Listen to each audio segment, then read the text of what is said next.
Well, hello, everyone, and welcome to the podcast today. My name is Andy Wilson, and I'm your host today, and we're going to talk servant leadership. I hope you really enjoy this today because I will tell you, my guest today, Matthew Loveless. Matt, welcome to Servant Leader Podcast. Andy, thanks so much. And brother, it's so good to see you. Man. I appreciate you so much, what you're doing. Man, thanks so much for what you did at Walmart, the Social Center. Yeah. The church, when you're executive pastor there and so many things. And you are a true servant. Well, thank you. Thank you, Matt. You're a kind man. And I will tell you, we're going to get in today for our guests. We're going to get into servant leadership. What is servant leadership? Definitions. We're going to tell some stories today. There was a story that I'm going to tell at the end that had a huge impact on my life.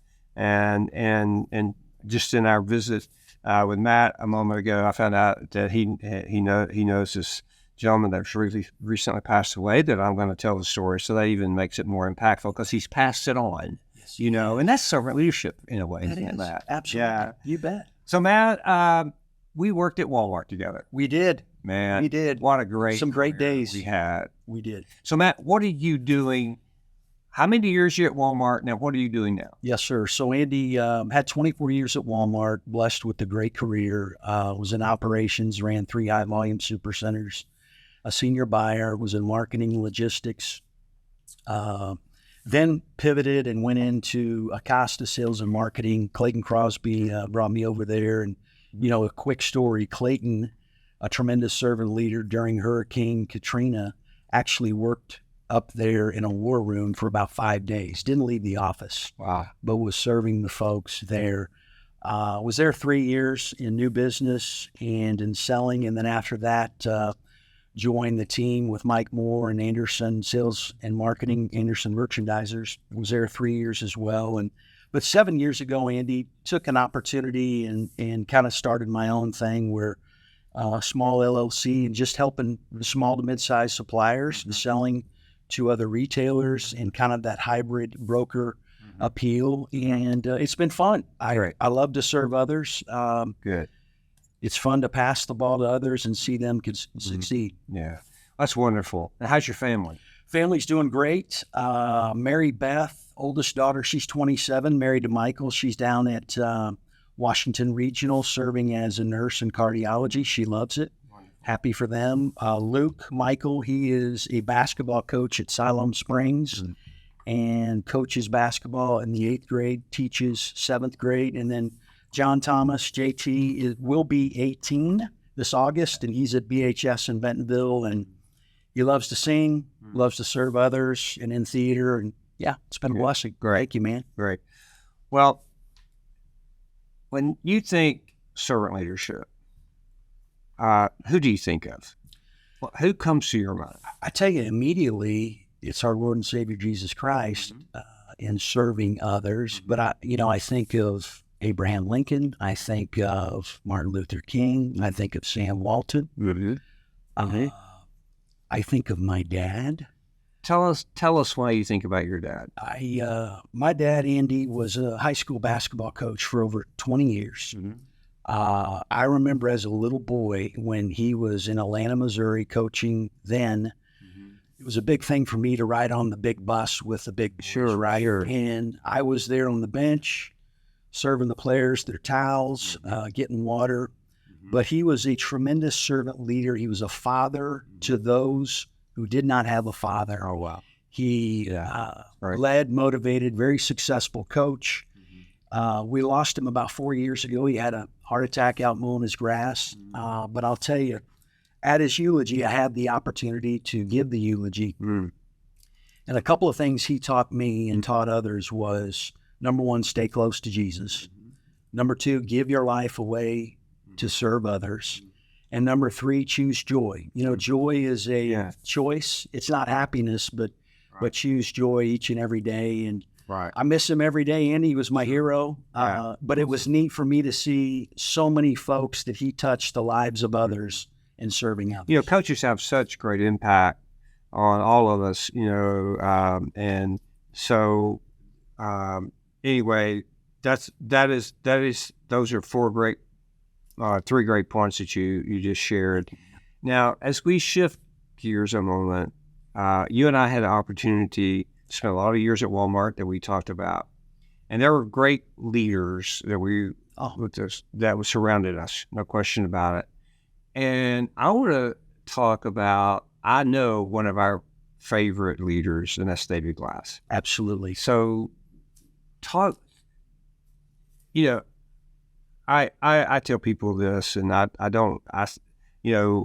all the years watching David, and in fact, I remember when Sam Walton, we were bird hunting in Falfurrias, Texas, and Sam would bring us down to bird hunt in January, and so for some reason, I always got to hunt with Sam, and I think it was that all these other men and women were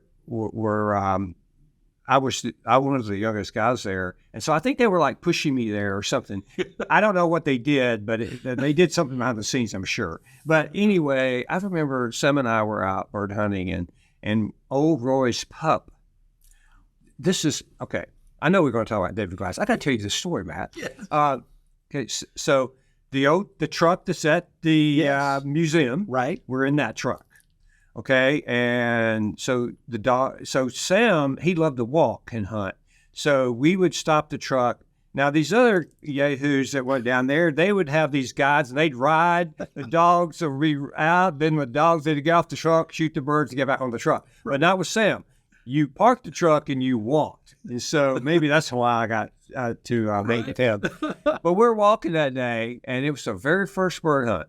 And now, think about this.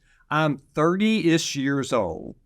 I'm on a bird hunt with Sam Walton, and so we're walking the Dog's Point, Matt. Now I for the first time, there's the chairman, there was O'Roy's pup and some more dogs, and the cubby flew up, and I didn't hit a bird, and Sam knocked a couple of three down. So we're getting the birds, and he looks over at me. He called me Andrew a lot. He said, "Andrew, I don't think you hit a bird." And what he didn't know, when I raised that gun up, I was shaking. I was so nervous because, A, I don't want to shoot the chairman. Right. I definitely don't want to shoot the dog, Roy's pup. Yes. And so anyway, we sat down after that hunt, and we sat there. And David Glass had just joined the company, and he asked me a question. He said, "What do you think of David Glass, Andy? Have you met him, and what do you think of it?" And I said, "Well, I can tell you he's one of the smartest people in the room." Absolutely. He said, "Yeah, he's going to be a good one." That's exactly what he says. So anyway, when you think of David Glass as a servant leader, what do you think about Matt? Well, Andy, I think what a story. I mean, thanks for sharing that. I think David, I think of as a humble servant. I had the wonderful opportunity in 1990 to interview with David, Mr. Glass, and he did not say much. The beady eyes were, fixed, but he let me, tell me about yourself, and I rambled. I was nervous, but I rambled. But he was a great listener, and I think that's one of the tributes that Mr. Glass, as he listened, he became one of the smartest guys in the room. He was very reserved. Very humble. When I was running Store One and Rogers, he would call me. What can I do for you, man? How can I help you? How can I help you, with the store being more profitable? One of the things he did teach me was get up every day and improve one thing about yourself, about the business. I mean, I know he was a competitor, but he studied people. He studied the surroundings, and just a tremendous person that people trusted. And you look his wonderful career at Walmart, but then he goes on, pivots with the Kansas City Royals, and that was a handshake deal with the Kaufman family because they trusted Mr. Glass. And then they won a World Series in 2015. And I know he was so proud of that moment. Just fantastic. And that, as you see currently, locally, his granddaughter Mackenzie has the Mr. Glass documentary out about his life, and just a tremendous servant. When I was the regional vice president at Walmart, again, it's back in early days, and Walmart was not in food yet. But we were talking about it. Yes. We were talking about food because that's one of the reasons David came in, because of his food background. Yes. And so I walked down to his office one day, and I was in charge of the southern part of the United States at the time, and in the stores there. And I just walked in his office and I said, Mr. Glass, I would like to travel. I would like for you to consider traveling with me and spending a couple of days with me. And I would like to learn from you. And he agreed right there. We booked it. And so we're gonna travel together in a couple of weeks. And he said, I want to go to to New Orleans market. And so I said, one of the things I want you to do is teach me food. Because, there was so much conversation around food.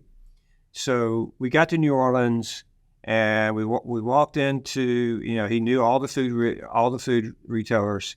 So he said, this is where I want to go. So we walked in, and he said, let's grab a hot dog. And we did. And so we started walking the counters, and he started talking food. And I mean, he knew all the food suppliers. He knew detail of each food. So he starts talking to me about food. Now I'm trying to take notes. Finally, I threw the hot dog in the trash can, threw the drink in the cash tray. Yeah. I got my legal pad out, and I just said, I'm listening. Wow. And I started making notes on all the things he was saying. And we spent about an hour in that store walking up in every aisle and him just talking about food and his vision and what are the great brands, brands that are private label. He would talk about that.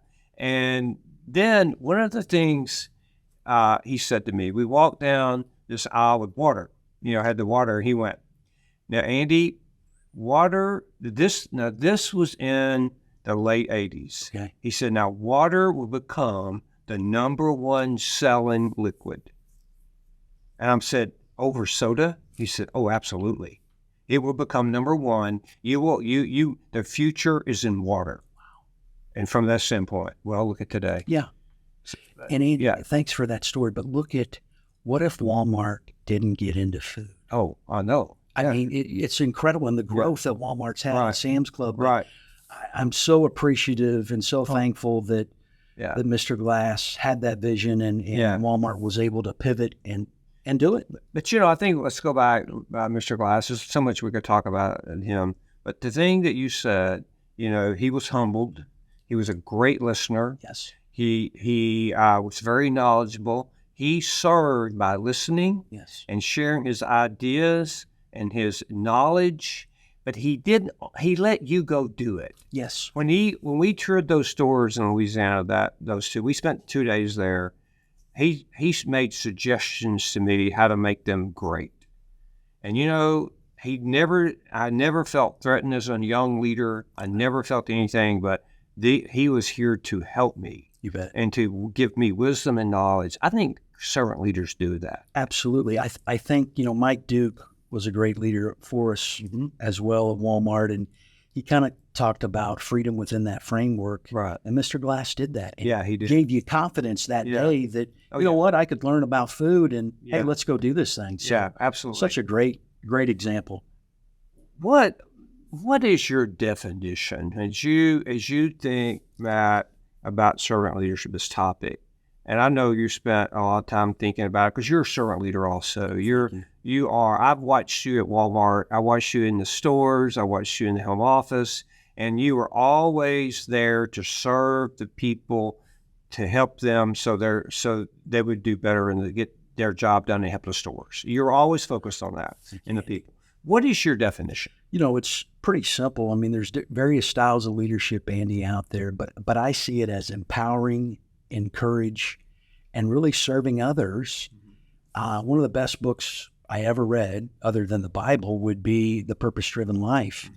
And the first sentence in there by Rick Warren is, it's not about me. Right. Yeah, absolutely. And there is no greater joy, I believe, Andy, passing the ball, holding folks accountable, but seeing them flourish in their career, giving them confidence, and just being able to help them out in their career or help somebody get a job and encourage them. That's how I see it. Right. So what other definitions do you have of individuals that had an impact in your life? Hey, I tell you, there's been many. I think of Tom Coughlin. I had the opportunity. He came to me and he just said, "Hey, I've been watching you. You engage with people. I like your positive attitude. Come work for me." And I thought, what? You know, I didn't really know Tom that well, and had the opportunity to work for him for 2 years directly, and then pivot and go into something else. But you know, he was big on General George Patton. You know, a good plan violently executed now is better than a perfect plan next week, right? I think he had a sign hanging on his door or something about that, right? But it was sense of urgency, right? But Tom had the hugest heart for people. Yeah. The hourly associates that got it done. The store managers, the assistant managers, everybody in the store. And I remember you would too, but there was a meeting, I believe a year beginning meeting. And this was when we were highly competitive with Kmart. And he mentioned, you know, get out there and go comp Kmart and get after it. And every store manager and co-manager the next week was out, you know, comping against Kmart. But he, you know, he taught me, we were touring a store in Springfield, Missouri, a story that he asked about my sister. He said, you know, tell me about your family. And my sister at the time was down at SMS in Springfield. She was a student. And he said, well, what does she like to do and interests? And I said, well, she was talking about, you know, doing some grilling, but she doesn't have a grill. And he said, let's go get her a grill. And I said, Tom. And he said, no, we're going to go buy her. He goes, I want to buy her a grill. He'd never met her before. And we go up to the apartment, and of course I called her, and he presents her a small grill. And, you know, that's Tom. Yeah. Then you fast forward, and Andy, my sister Melissa, who is a teacher locally at Bentonville, teaches kindergarten, has been teaching and serving for over 18 years, but has a leaky valve in her heart, had some complications. And I called Tom, and I said, hey, is there anything we could do to help Melissa get into the Cleveland Clinic? Makes a couple of calls, and in 3 days, her and Craig, my brother-in-law, are on a plane to Cleveland Clinic to see the physicians. That's Tom Coughlin. Yeah. And Tom, you're right. Tom was, and you know, so many servant leaders do those kind of things behind the scenes, quietly, and it's not about that. You know, that's a great story. Thanks for sharing that. Absolutely. It really is. And who else? Oh, I think of Russ Robertson. In fact, Tom said when he brought Russ into the office, and he said, you know, man, he said, you're going to become great friends with Russ. And he's been a dear friend for over 30 years. When I had a crisis in my life, Russ was right there, Andy, and we all will have trials and tribulations in our life. He was right there for me. He's a faithful friend, very steadfast. He's very common, very humble. Has, you know, given his life away in investing in others and serving. He served my 3 kids. He mentored them, took them fishing, took them out to his cabin and talked about work ethic, how to shoot a gun. So he, you know, you look at Russ Robertson, and back when he was in Columbia, Missouri, Russ took care of Mr. Sam's dad, Tom. Yeah. And Mr. Walton. Mr. Walton. And That's right. A lot of folks don't know that. Yeah. Russ is he's one of my heroes in life, and just a great servant leader. I remember Mr. Walton coming to the Saturday morning meetings sometimes. Occasionally he would show up, you know, occasionally. Yes. Oh. You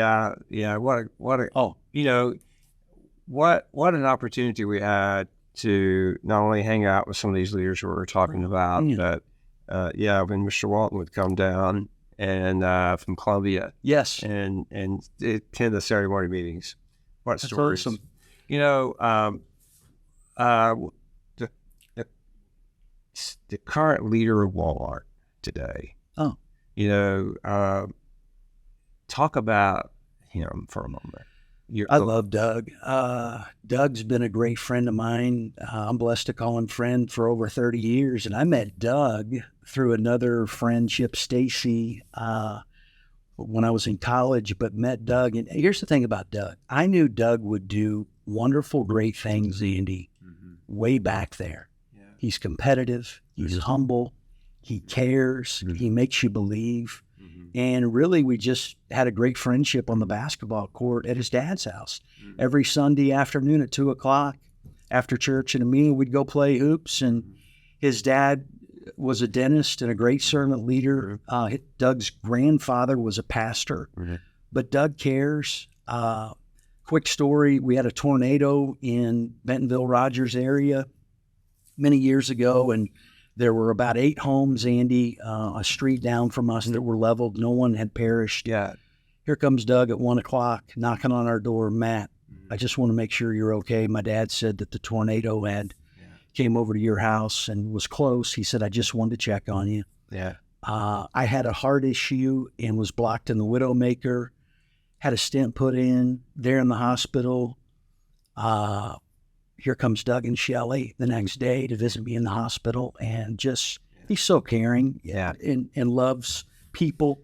You know, when there's a lot of chaos, Doug simplifies things. He keeps it simple, works on the fundamentals. And, you look at Mr. Glass mentored Doug, and Doug was very focused, obviously, as a merchant on EDLP, and just a great servant leader. He is. Let's do this. You've given some great examples of people that has impacted your life. Okay, no question about it. And here's what I'd like to do next. I'd like us to think about and discuss, and let's give our viewers and listeners let's call some characteristics. Okay. You bet. Let's do that, and let's walk through those together. And because anyway, so get us started with that. Yeah, I think when you think of servant leadership, Andy, I think of humility, right? I think of being empathetic, of being attentive in action. Here's the deal, too. It's not, when I think of a servant leader, they're not soft. Exactly. Right? I know no servant leader that's soft. Right.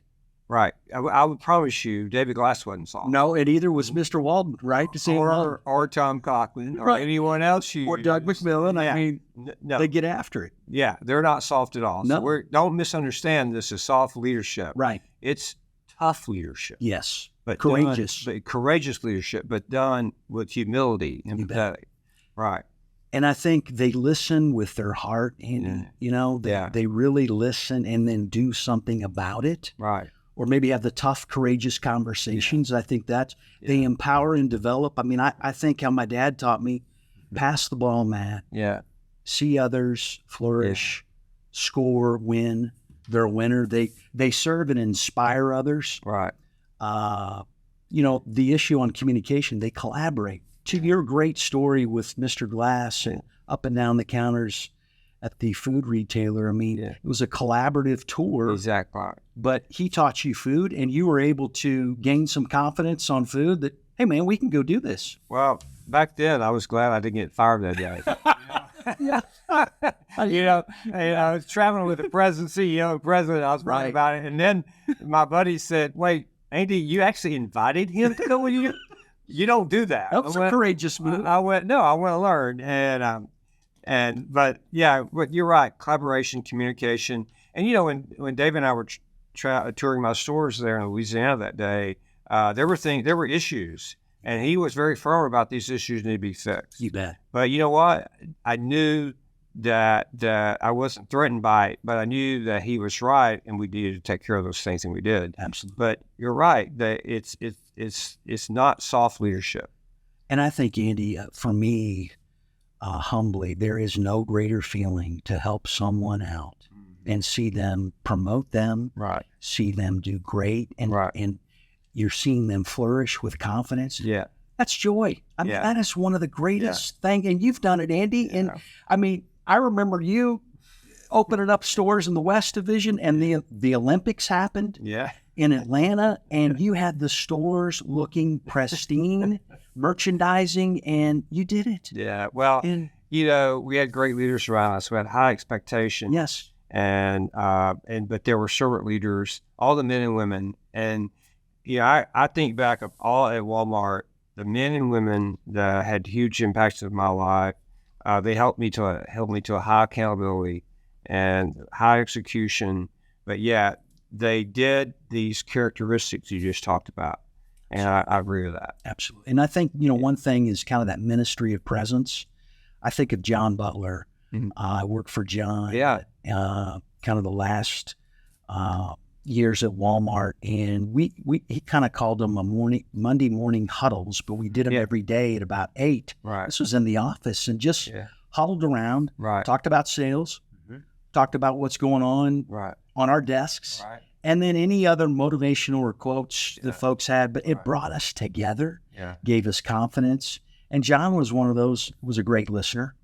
And, from a personal standpoint, Andy, we were touring a store, 5260 in Rogers, and I get the call from Mom, hey, your dad doesn't have a pulse, was mowing the yard. Please come get me. I left there.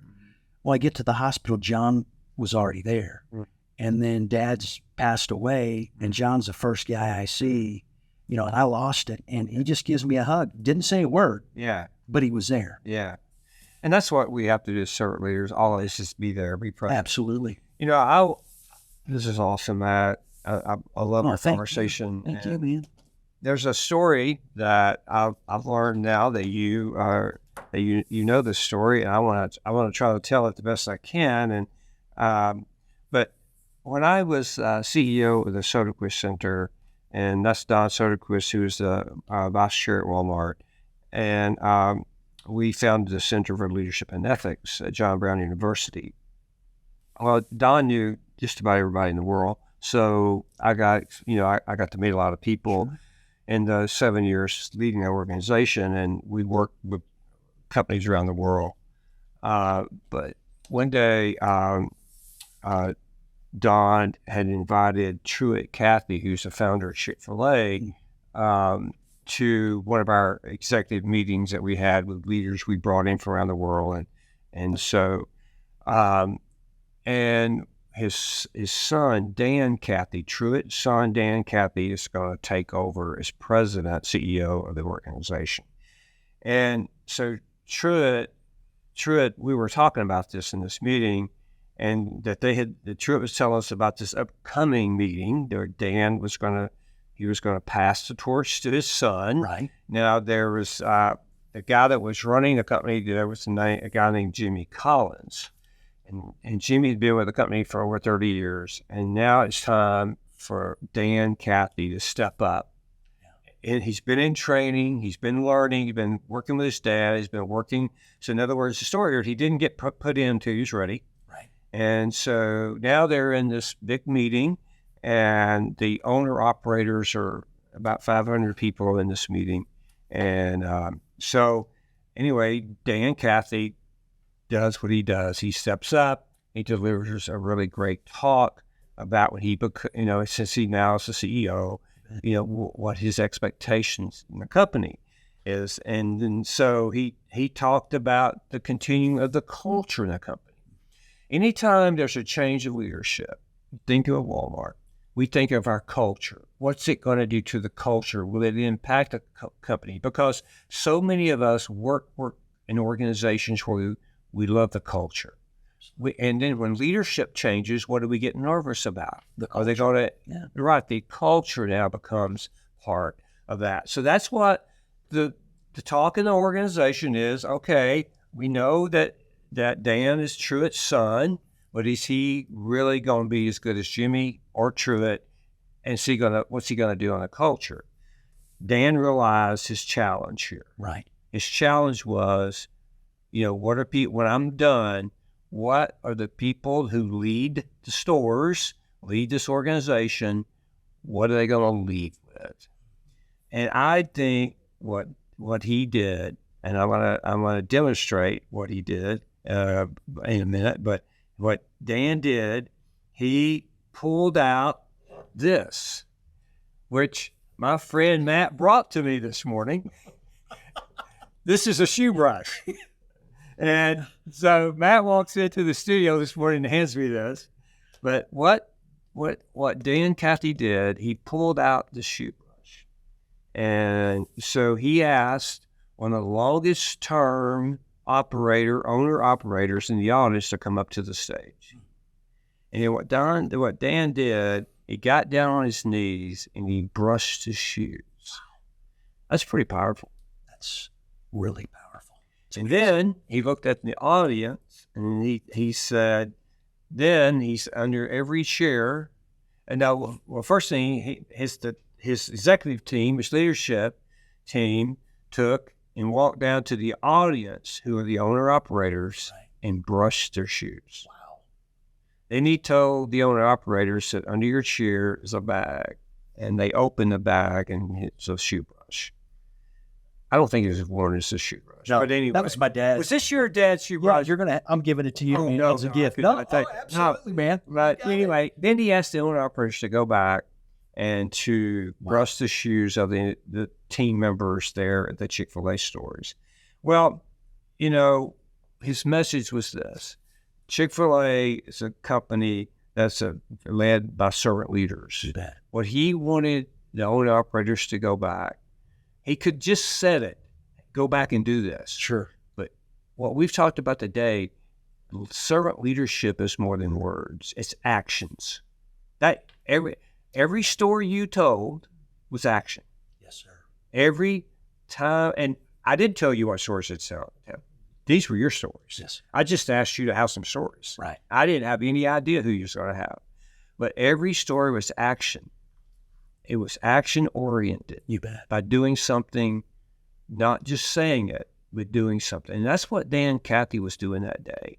He was with an action saying, we're going to continue to be servant leaders in this company. That's going to be my focus. And we're going to serve the people in the stores. And that's exactly what happened. And when you and I, when people left that meeting, we heard back from a late friend of ours, Scott Clark. Absolutely. Talked about when people left that meeting that servant leadership was going to be number one at Chick-fil-A. It gives me chills. Yeah. And Scott was a model of servant leadership. He was. He was a cell group leader for my son, Luke, our middle son, Luke, and he modeled it not only at the store with his associates, but outside, and he was very active, very active. And like you said, any actions speak louder than words. And it could be a simple note of encouragement, a phone call, a text, whatever that is, but it's action. Yeah. And many of our great servant leaders that have helped us were very action oriented. Right. And I think the challenge that they challenged me, and I know yourself, Andy, was, hey, go get 10 or 15 folks, challenge them, help them, serve them, and make them better leaders. Right, exactly. Yes. Well, Matt, wow. Hey, what a great conversation. Andy, thank you. No, thank you for your heart and for what you're doing, and incredible career. And, you're not out there retired from Walmart. You're serving. You're serving others. And I would challenge everybody, just take a look at ourselves and write a letter of encouragement or a thankful letter to a coach, a teacher, a leader, and tell them thank you and why. We've had many of them, and many have passed on and are in heaven today, and hopefully we're living out their legacy. And that's exactly what we have to do, is live like our legacy. Yes, sir. Well, a few things in closing. I think the characteristics that you shared are very important, and we're gonna have those listed today. In fact, this conversation we've had today, we'll also have that listed. Many of these points for you to not only to share, but learn. But we're going to encourage you to share these things on servant leadership. We got to keep this going. We live in one of the greatest countries in the world. We need to have some of the greatest leaders in the world. And we've had great impacted, our lives have been greatly impacted by all this. Yes, sir. Yeah. So Matthew, thank you. Thank you, Andy. Thank you. And our listeners, thank you all for listening today and watching today. And you'll hear a lot more about our future podcasts on servant leadership. So make sure you stay tuned for that. So thank you very much. Matt, thank you again. It's been a pleasure, my friend. Appreciate you. Okay. God bless you. All right. Goodbye, everyone. Thank you.